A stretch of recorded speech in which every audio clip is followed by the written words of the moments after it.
Alors aujourd'hui on va parler d'un sujet qui me passionne, la mise en page dans les storyboards. J'ai choisi la page 6 du tome 1 de Titus parce que c'est une page qui est très riche au niveau des choix que j'ai dû faire de prise de vue et de cadrage. On va expliquer tout ça dans la vidéo qui suit.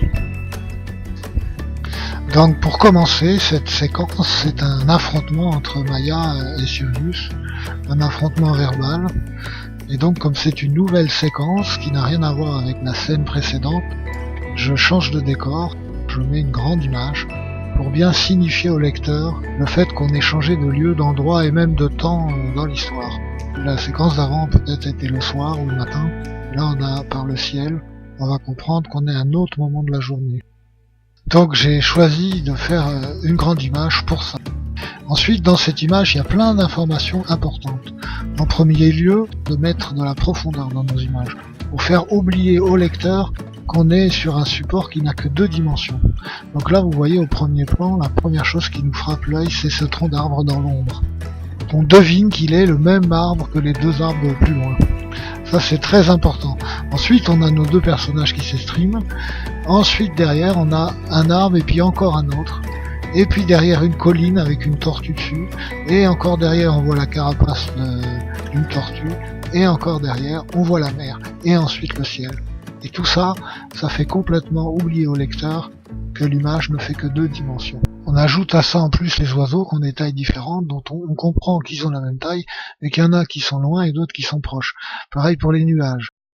Ensuite, il me suffira de reprendre certains de ces éléments de ce décor dans les autres images pour vous rappeler que vous êtes dans cet environnement-là. Alors ici, il y a un autre détail intéressant, c'est le sens d'action de mes personnages. On lit de la gauche à la droite. Et donc Titus, se trouvant à gauche, vient, avec notre regard qui l'accompagne, rencontrer la frappe de Sirius.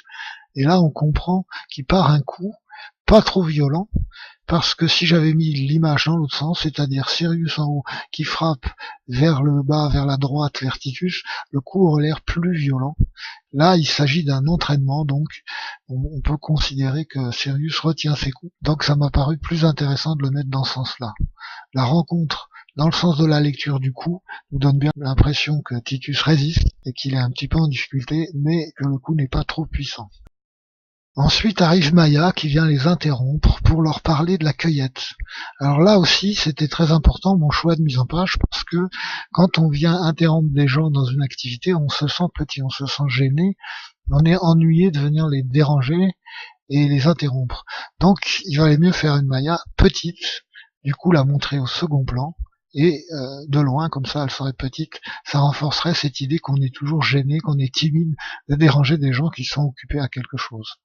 Donc là, voilà, j'ai fait ce choix, j'aurais pu en faire un autre, comme dans cette image-ci, et qui est une autre version, où j'aurais pu faire Maya en grand et les garçons plus loin, mais Maya aurait l'air plus impressionnante, et il n'y aurait pas le renforcement de cette idée qu'on est toujours un peu gêné de déranger des gens qui sont occupés à quelque chose.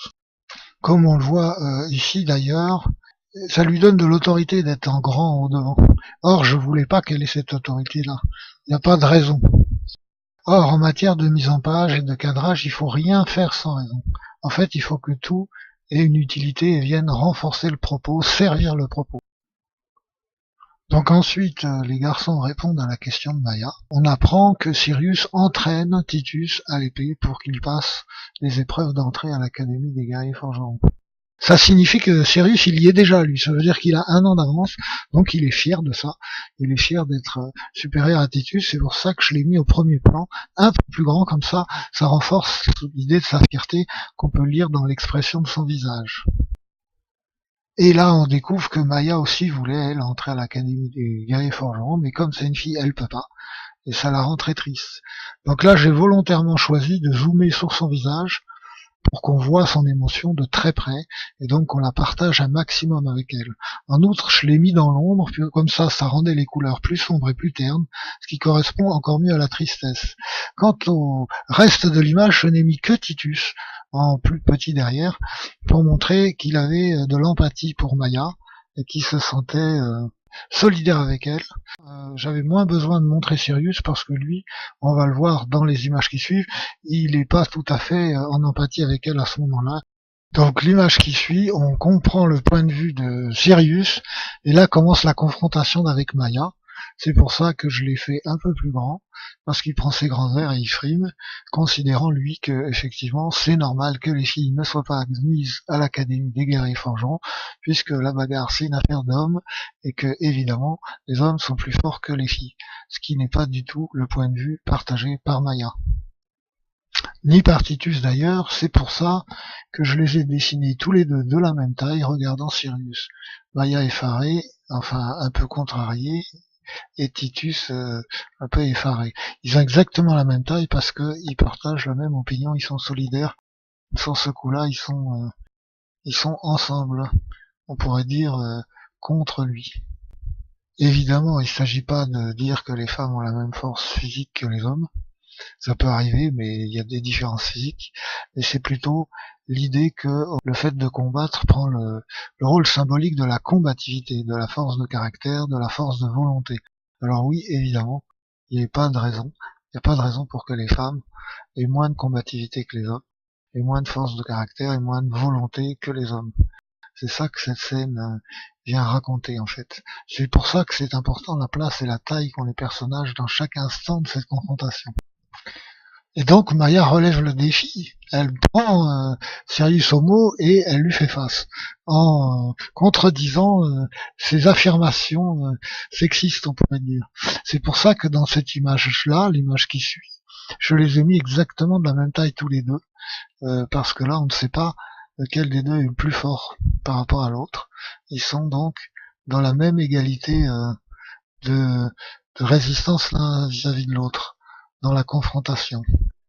Ensuite, Maya relève le défi et se propose d'affronter Sirius, pour lui prouver qu'elle est aussi capable et aussi forte que lui. Du coup là, il fallait qu'on sente toute la force de détermination de Maya et qu'elle soit menaçante. Donc je la mets au premier plan en plus grand, et en plus je la plonge à nouveau dans l'ombre, cette fois-ci pour la rendre plus menaçante et plus dangereuse, pour qu'on comprenne que les affirmations de Sirius ne sont pas prouvées encore, et qu'on voit toute la puissance que pouvait dégager Maya, qu'on ait un peu peur aussi pour Sirius finalement. Donc vous voyez bien que chaque détail a son importance, la façon dont on place la caméra, les acteurs dans le champ de la caméra, et pourquoi on en met certains au premier plan, d'autres au second plan. En fait, à chaque image qu'on essaye de créer dans son storyboard, il faut se poser les bonnes questions, à savoir que font mes personnages, que suis-je en train de raconter, quelle est la force de mon propos, et de quelle façon renforcer ce propos par la position de mes personnages et de ma caméra qui va les filmer. Et là, on voit bien que dans cette séquence, pour une bonne part, c'était réfléchi, mais il y a aussi l'instinct qui joue beaucoup. Quelque part, inconsciemment, on sent bien ce qui fonctionne mieux. Là, c'était vraiment important, cette façon de cadrer mes personnages, et ça accompagne vraiment le propos, qui était toujours de suivre l'émotion des personnages et de voir leur position dans ce conflit et dans ce débat idéologique finalement. Et ça fonctionne très bien, parce que rien n'est laissé au hasard, rien n'est là parce que bof, je savais pas quoi faire autrement, je fais ça comme ça, je sais pas pourquoi. Au final, tout est pensé et réfléchi, et donc tout vient accompagner, soutenir et renforcer le propos. Et c'est ça qui fait un bon storyboard. Donc simplement posez-vous les bonnes questions et apportez-y les meilleures réponses possibles, et vous aurez d'excellents storyboards.